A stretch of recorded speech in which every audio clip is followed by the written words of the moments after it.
നമ്മൾ റെഗുലറായിട്ട് കുട്ടികളെ കാണുന്ന സമയത്ത് കുട്ടികൾക്ക് ഉണ്ടാകുന്ന ഒരുപാട് പ്രശ്നങ്ങളുണ്ട്. നമ്മൾ ഇതുവരെ തുടങ്ങിയിട്ടില്ല സാർ, എവിടെ നിന്ന് തുടങ്ങണം എന്ന് ചോദിക്കുന്ന ഒരു സംഖ്യ കുട്ടികളുണ്ട്. ഇനി തുടങ്ങിയ കുട്ടികളാണെങ്കിൽ തന്നെ തുടങ്ങി, പക്ഷേ എവിടെയോ പോയിട്ട് ഇങ്ങനെ ഉഴന്നുപോയി എന്ന് പറയുന്ന ആൾക്കാരുണ്ട്.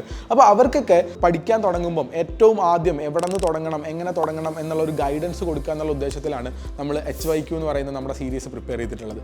HYQയിൽ നമ്മൾ ചെയ്തിട്ടുള്ള കാര്യം കഴിഞ്ഞ ഒരു 4 വർഷത്തെ പ്രീവിയസ് ഇയർ ക്വസ്റ്റ്യൻസ് വന്നിരിക്കുന്ന ഏരിയകൾ, ആ ഏരിയകൾ നിങ്ങൾക്കായിട്ട് ഡീറ്റെയിൽ ആയിട്ട് എക്സ്പ്ലെയിൻ ചെയ്യുക. അതും ബേസിക് ലെവലല്ല, ബേസിക് ലെവലോട് കൂടിയിട്ട് ഏറ്റവും അഡ്വാൻസ്ഡ് ലെവൽ വരെ പ്രിപ്പയർ ചെയ്യുക എന്നുള്ളതാണ്. അപ്പോൾ ഒരു ടോപ്പർ കുട്ടി, ഇപ്പോൾ +2 പഠിച്ച നല്ല മാർക്കുള്ള ഒരാൾക്ക് എൻട്രൻസിന് വരാൻ സാധ്യതയുള്ള ഏറ്റവും കൂടുതൽ മാർക്ക് വരാൻ സാധ്യതയുള്ള ഏരിയാസ് മാത്രം സെലക്ട് ചെയ്ത് പഠിച്ചെടുത്ത് ഒരു കോൺഫിഡൻസ് ബിൽഡ് ചെയ്യുക എന്നുള്ളതാണ് അതിൻ്റെ ഏറ്റവും പ്രധാനപ്പെട്ട ഉദ്ദേശമുള്ളത്. വേറൊരു കൈൻഡ് ഓഫ് കുട്ടികളുണ്ട്, അവരിങ്ങനെ കൺഫ്യൂസ്ഡ് ആയിരിക്കും. അവർക്ക് എൻട്രൻസിന് വേണോ വേണ്ടയോ, അല്ലെങ്കിൽ എൻട്രൻസ് എനിക്ക് സ്യൂട്ടബിൾ ആണോ അല്ലയോ. നിങ്ങളിത് മുഴുവൻ പഠിക്കാൻ നിൽക്കേണ്ട, നിങ്ങൾ HYQ ആദ്യം പഠിച്ചു നോക്കൂ. HYQയിൽ ഒരു 10 ടോപ്പിക്ക് പഠിച്ചു നോക്കി, ആ 10 ടോപ്പിക്കിൻ്റെ എക്സാം എഴുതി നോക്കി, അത് നിങ്ങൾക്ക് എത്രത്തോളം സ്യൂട്ടബിൾ ആവുന്നുണ്ട്, എത്രത്തോളം വർക്കൗട്ട് ആവുന്നുണ്ട് എന്ന് അറിഞ്ഞതിന് ശേഷം മാത്രം എൻട്രൻസിൻ്റെ ഒരു പ്രിപ്പറേഷനിലേക്ക് കമ്മിറ്റ് ചെയ്യുക എന്നുള്ളതാണ്. നമ്മൾ സ്ഥിരമായിട്ട് കണ്ടുവരുന്ന കാര്യം എന്താണെന്ന് വെച്ചാൽ കുട്ടികൾ കണ്ണും പൂട്ടി കമ്മിറ്റ് ചെയ്യും, എനിക്ക് എൻട്രൻസ് പറ്റും എന്നുള്ള രൂപത്തിൽ. പക്ഷേ നിങ്ങൾ വിചാരിക്കുന്ന അത്ര എളുപ്പത്തിലോ അത്ര സിമ്പിളായിട്ടോ ആയിരിക്കില്ല എൻട്രൻസ് മുന്നോട്ട് പോകുന്നുണ്ടാകും. അപ്പോൾ എൻട്രൻസിന് വരുന്നതിന് മുന്നേ തന്നെ കൃത്യമായിട്ട് എന്തായിരിക്കും എന്നുള്ളതിന് ചെറിയൊരു സാമ്പിൾ, ഒരു കുഞ്ഞ് സാമ്പിൾ നോക്കിയതിന് ശേഷം മാത്രം ഇറങ്ങുക എന്നുള്ളതാണ്. അത്തരം ഒരു ഉദ്ദേശത്തിലാണ് നമ്മൾ എന്ത് ചെയ്തിട്ടുള്ളത്, നിങ്ങൾക്ക് HYQ സെറ്റ് ചെയ്ത് തന്നിട്ടുള്ളത്.